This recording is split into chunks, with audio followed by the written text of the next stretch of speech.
Jika kita bicara tentang raja hutan, yang langsung terbayang pasti singa. Tapi pernahkah kamu berpikir, kenapa singa? Kenapa bukan harimau yang lebih besar? Atau kuda Nil yang bisa membunuh ratusan orang per tahun? Mari kita bahas kenapa singa bisa mendapat gelar sang raja rimba. Pertama, singa bukan hanya raja di alam liar, tetapi juga raja dalam budaya manusia. Dari zaman kerajaan kuno hingga logo klub sepak bola, singa selalu digambarkan sebagai simbol kekuatan dan keberanian. Lihat saja patung singa di Mesir, bendera kerajaan Inggris, atau logo tim olahraga. Semua menggunakan singa sebagai simbol keperkasaan. Selain itu, film-film Hollywood seperti The Lion King semakin memperkuat citra singa sebagai penguasa alam liar. Tapi apakah hanya karena branding? Tentu saja tidak. Jika kita bicara tentang ukuran, singa kalah besar dengan harimau. Bahkan jika dibandingkan dengan gajah atau badak, singa ini sangat kecil. Jadi apa yang membuat mereka spesial? Jawabannya ada di surainya.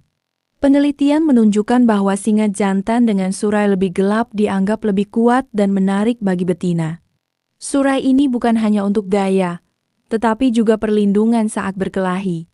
Bisa dibilang, singa ini seperti petinju yang memakai helm, agar lebih tahan pukulan. Dan berbicara tentang bertarung, singa adalah salah satu hewan yang tidak takut duel. Mereka sering bertarung untuk mempertahankan wilayah dan kelompoknya. Jika kalah, ya, siap-siap diusir dari kerajaan. Singa adalah satu-satunya kucing besar yang hidup berkelompok. Satu kelompok bisa terdiri dari beberapa betina, anak-anak mereka, dan satu atau dua jantan dominan. Ini sangat berbeda dengan harimau yang lebih suka hidup sendirian. Para betina dalam kelompok ini bekerja sama untuk berburu, sementara si jantan, dia lebih banyak menjaga wilayah dan bertarung melawan singa jantan lain. Bisa dibilang, si jantan ini lebih seperti bodyguard elit yang tugasnya melindungi keluarga dan menjaga tahtanya. Nah, berbicara tentang wilayah, singa juga memiliki suara auman yang bisa terdengar hingga 8 km. Ini seperti sistem alam untuk menandai daerah kekuasaan mereka. Penelitian dari Wildlife Conservation Society menemukan bahwa singa lebih sukses bertahan hidup karena kerjasama dan struktur sosial mereka.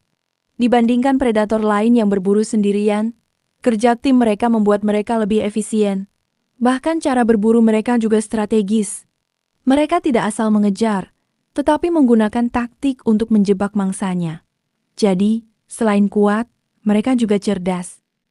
Jadi, kenapa singa bisa menjadi raja hutan? Karena mereka memiliki kombinasi yang tidak dimiliki hewan lain. Kekuatan, keberanian, dan strategi.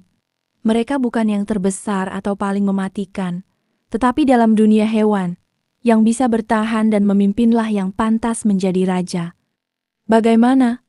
Sekarang sudah paham kenapa singa bisa mendapat gelar Raja Rimba? Jika menurut kalian ada hewan lain yang lebih pantas, tulis di komentar ya. Jangan lupa like, share, dan subscribe untuk fakta-fakta hewan seru lainnya. Sampai jumpa di video berikutnya.